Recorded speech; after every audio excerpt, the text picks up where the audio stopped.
Continuando o quarto ano, a nossa aula de geografia na página 73, desigualdade social urbana.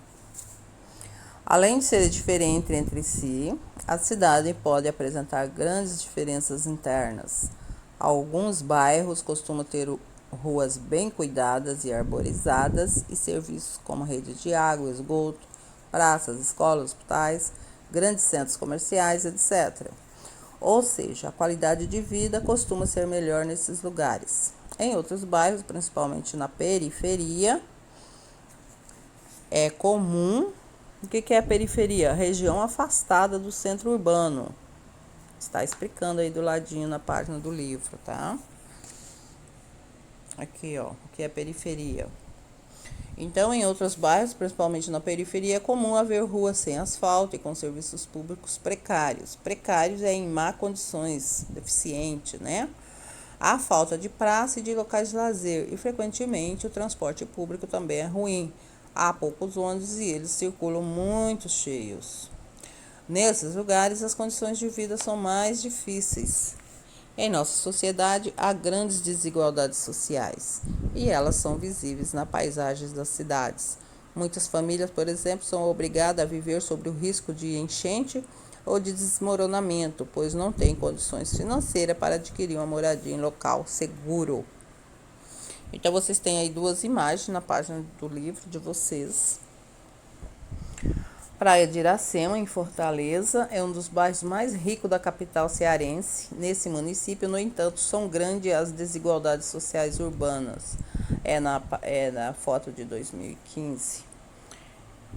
E aqui embaixo, aqui mais embaixo, nós temos uma outra imagem.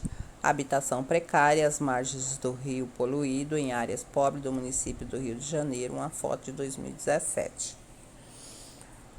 Muito bem.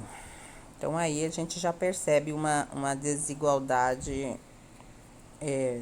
social, né? Essa desigualdade social urbana. A atividade 1 está falando que assinale os serviços que existem no lugar que você mora. Então, vamos assinalar o que existe na nossa cidade. Iluminação pública. Existem, né? Mas de forma meio precária, né? Mas vamos colocar que existe. Água encanada? Existe, mas também de forma precária. Um dia sim, um dia não, e olha lá. Escola pública? Tem. Escola temos. Aí depois nós temos aqui ônibus. Tem ônibus na nossa cidade?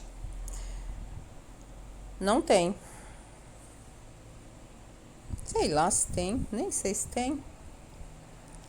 Ônibus urbano? Tem ônibus urbano na nossa cidade? Vamos pesquisar para ver se tem? Sinceramente, para mim não tem. Rede de esgoto? Não tem. Nossa cidade não tem rede de esgoto.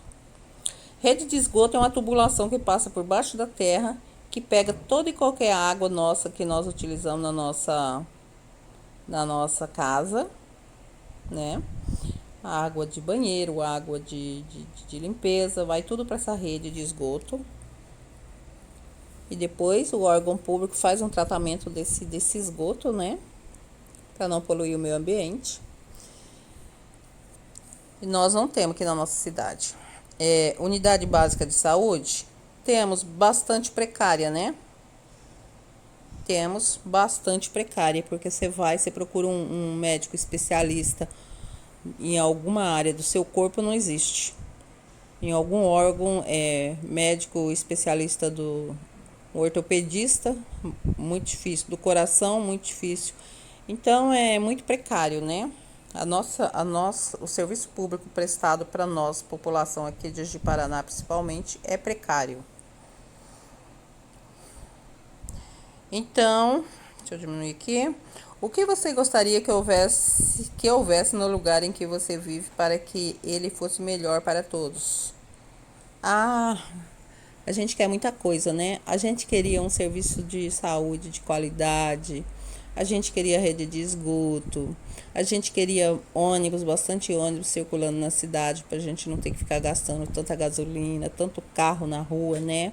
As pessoas usarem mais o ônibus ônibus público, né? Um meio de locomoção público que gasta menos e não incha as ruas de tanto carro. É rua todas iluminada, todas asfaltada, uma água encanada que não faltasse nenhum dia. Escola pública, tem escolas, e vocês talvez não conheçam, mas existem escolas públicas precaríssimas, né? Teto caindo, falta muita coisa. Continuando o quarto ano na página 174, na página 74 do livro de Geografia, nós temos mobilidade urbana. Para que as pessoas possam ir de um lugar a outro em uma cidade, é preciso que elas se locomovam. Elas podem fazer isso a pé ou utilizando meios de transporte, como a bicicleta, ônibus, carro e metrô. O conjunto de condições de deslocamento disponível para as pessoas no meio urbano é chamado de mobilidade urbana. Nas últimas décadas, houve um aumento significativo da frota de veículos nas cidades brasileiras, o que tem causado grandes congestionamentos, além do aumentar o tempo do deslocamento e outros custos de transporte. Por isso, a mobilidade tem sido um tema discutido com frequência em muitas cidades. Algumas medidas tomadas por diversas prefeituras para melhorar a mobilidade urbana são a delimitação de faixas de circulação exclusiva de ônibus, tornando mais rápidas as viagens com esse meio de transporte, e a criação de ciclovias, delimitando trechos e vias em que apenas bicicleta pode circular. Essas medidas também ajudam a preservar o meio ambiente, pois com menos carros nas ruas, menos poluentes são lançados no ar. Isso é verdade, né? Então, atividade 1. Reúna com os colegas e pense em possíveis soluções para melhorar a mobilidade urbana, principalmente nas grandes cidades. Bom, aqui para melhorar a nossa mobilidade urbana aqui na nossa cidade, nós precisamos de quê? Ciclovias não tem, né? As pessoas têm medo de andar de bicicleta porque tem que andar no meio dos carros, caminhões, das máquinas, das carretas, no meio de tudo, né? Então as pessoas têm medo de andar, de ir para o trabalho de bicicleta porque é muito perigoso. Então as cidades foram enchendo de carro, então as prefeituras precisam estar pensando, né, nessa mobilidade urbana. E qual falei na página anterior, né, ônibus urbano, transporte público, na nossa cidade não tem, ainda não pesquisei, mas acredito que não tem. Deveria ter com ônibus em todas as linhas, né, em todas as ruas, para facilitar. Também não adianta colocar um ônibus que passa de uma vez por dia na sua rua, né? Então tem que ter ônibus com bastante frequência, que você possa se deslocar com mais facilidade para o trabalho, voltar para o trabalho, para almoçar, ter ônibus de volta, né?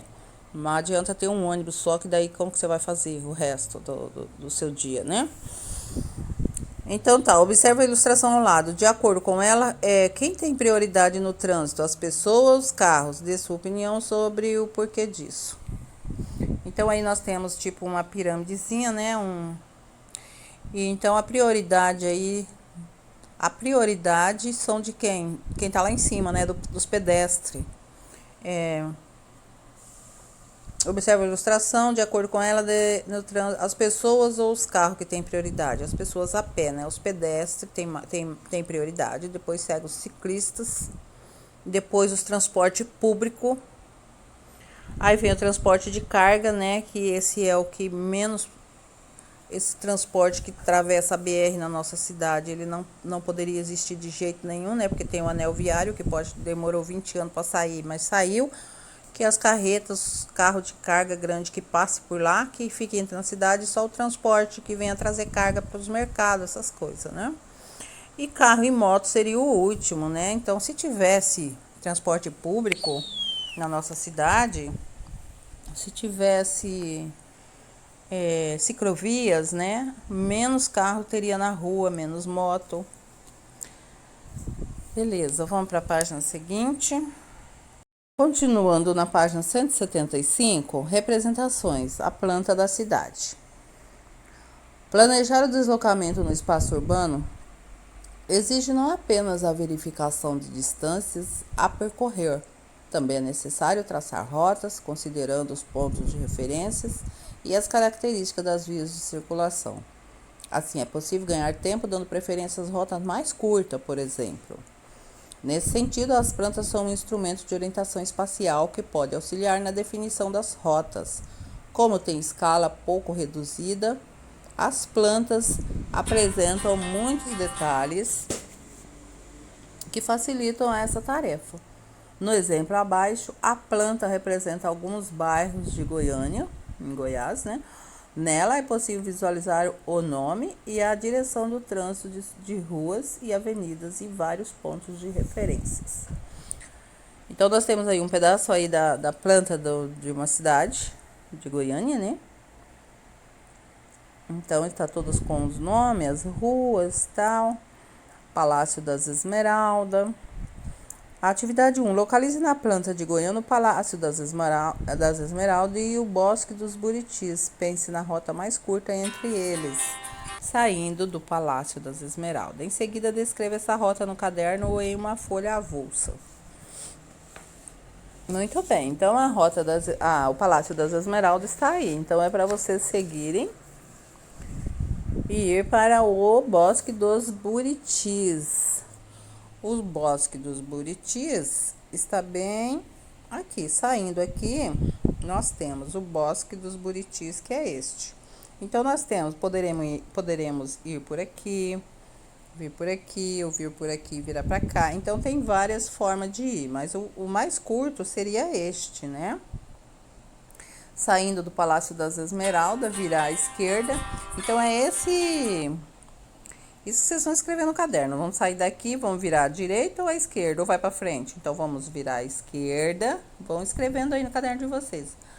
Virar à esquerda na rua. Que rua é essa?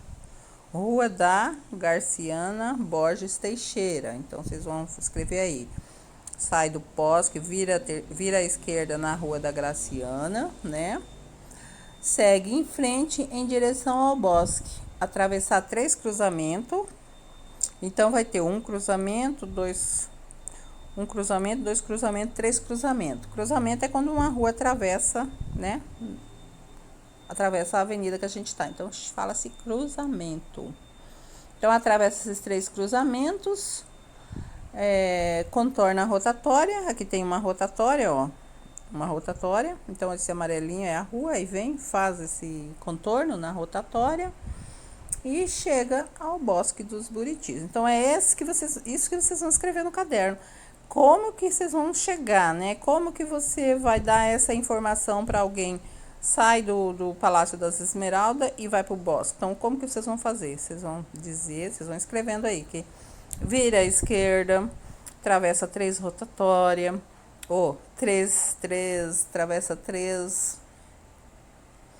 atravessa 3 cruzamento. Aí, faz a rotatória, né? E chega no Bosque dos Buritis. Então, é isso, meus amores. Aqui a gente finaliza a nossa aula de hoje, dia 28 de outubro de 2021. Tá bom? Qualquer dúvida, mande mensagem. Mas leia atentamente todas as páginas, desenvolva as atividades nela, tá bom? Um beijo, fiquem todos com Deus.